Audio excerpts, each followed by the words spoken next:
Existe algo além de nossa compreensão.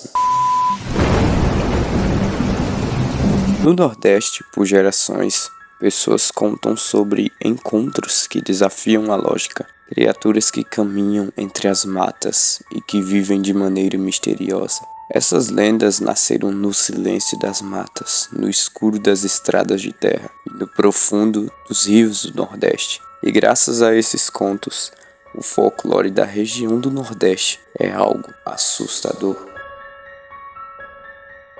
Então vamos nesse vídeo abordar diversas lendas desse vasto folclore e separar cada criatura em 3 grupos, indo das mais leves até as mais pesadas e assustadoras.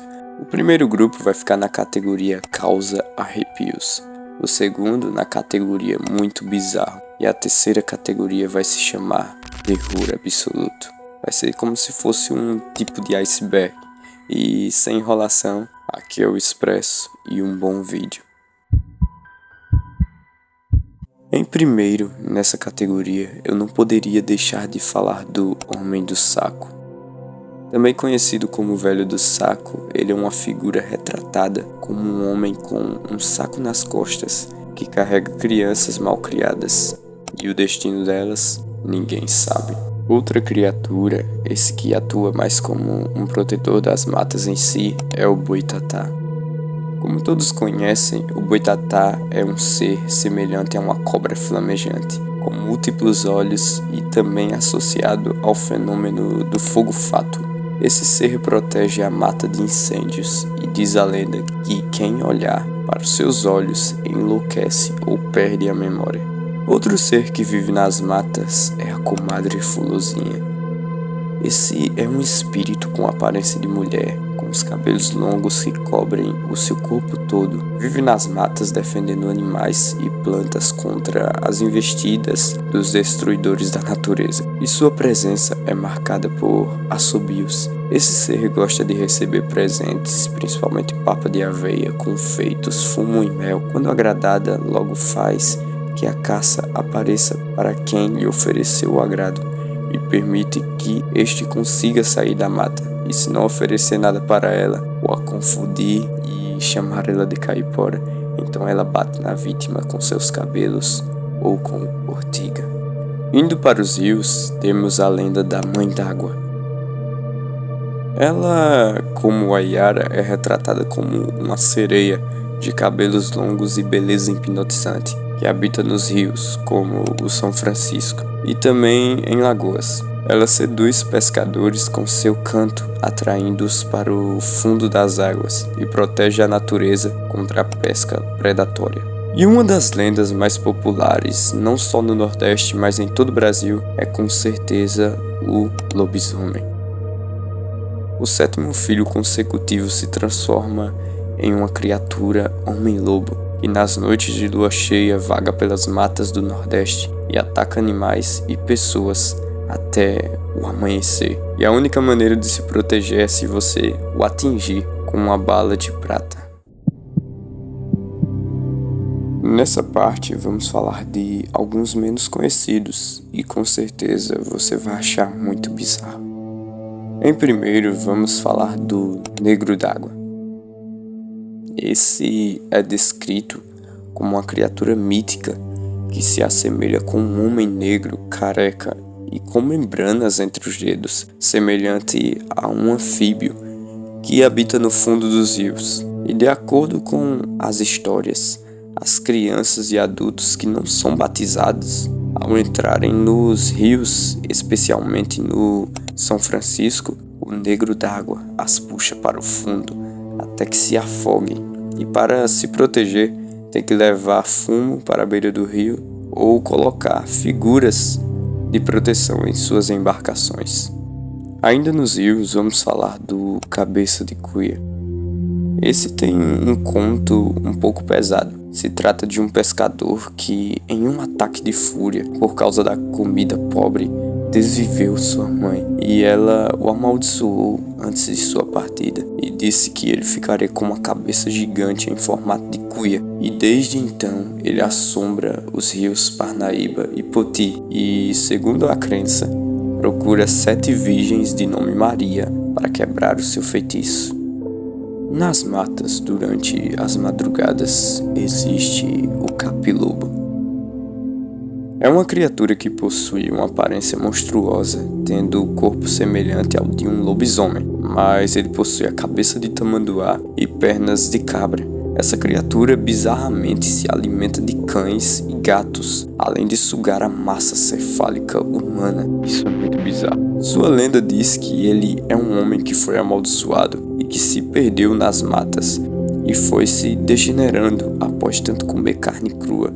E a única forma de o eliminar é com um disparo certeiro no umbigo, que é o seu ponto fraco. Falando de bizarrices, vamos falar agora da Cumacanga.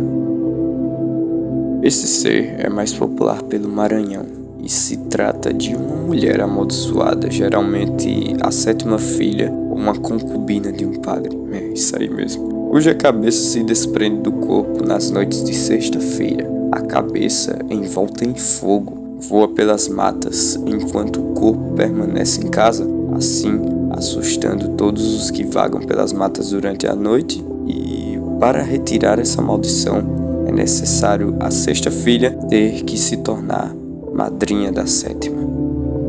E algo que é muito comum no Nordeste é a visagem, que comumente são vultos de pessoas que já partiram, ou até seres imateriais que tomam forma e atormentam as pessoas que vagam desde as matas até pelas cidades do Nordeste durante as madrugadas, e são bem comuns na época da Quaresma.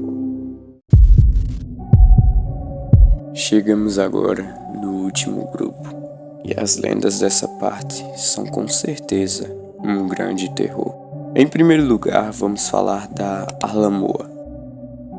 Essa é uma lenda famosa de Fernando de Noronha, que conta sobre uma linda mulher loira e de pele branca que seduz pescadores e marinheiros nas noites escuras. Sendo habitante do Morro do Pico, ela atrai homens para locais isolados, onde se revela como um esqueleto coberto com um véu branco que os joga de penhascos. Diz a tradição que, para escapar, o homem precisa rezar por uma chuva de raios, pois a Alamoa teme raios e abandona sua vítima. E um conto aterrorizante que também me causava um grande medo na infância era o Papa Figo. Ele é descrito como um velho corcunda, barbudo, pálido, com unhas de ave de rapina, que carrega um saco, assim como o velho do saco. E a lenda diz que ele é um homem doente e maltrapilho que sequestra crianças desobedientes. Mas não só isso, ele as carrega com o objetivo de comer seus fígados para curar uma enfermidade misteriosa, supostamente lepra ou a doença de Chagas. Em algumas versões, ele deixa dinheiro no estômago das crianças para ajudar a família com o funeral. Novamente nas matas, vamos falar do Labatut. É uma criatura ciclope, peludo e com presas.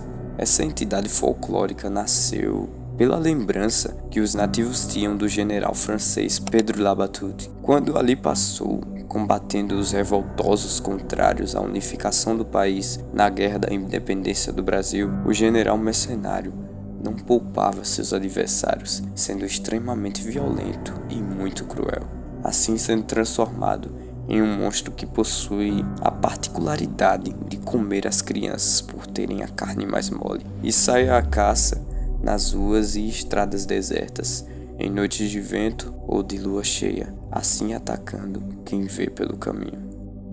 E se você acha o Labatut um bicho aterrorizante, imagina se deparar com uma criatura em que você não tem nenhuma escapatória. E eu estou falando do Encourado.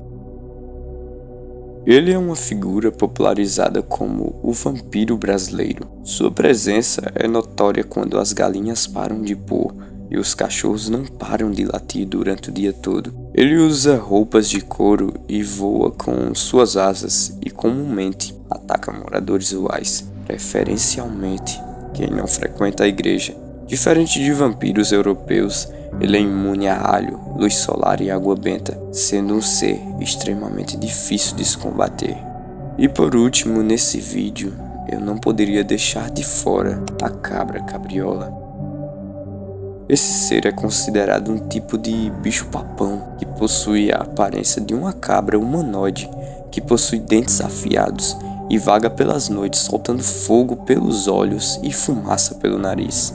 E é uma criatura inteligente que observa a família da criança e quando os pais saem de casa, se a porta estiver destrancada, o monstro invade, mas se não, ele bate na porta, imitando a voz da mãe, e quando a criança abre, a cabra a devora e foge imediatamente após isso.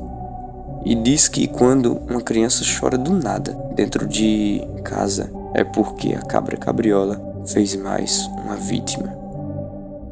E assim terminamos nossa lista. Espero que tenham gostado do vídeo, tive que dar umas pesquisadas. E algumas dessas lendas eu conheci ao escrever o roteiro desse vídeo. Achei simplesmente incrível a vastidão de histórias de nosso folclore.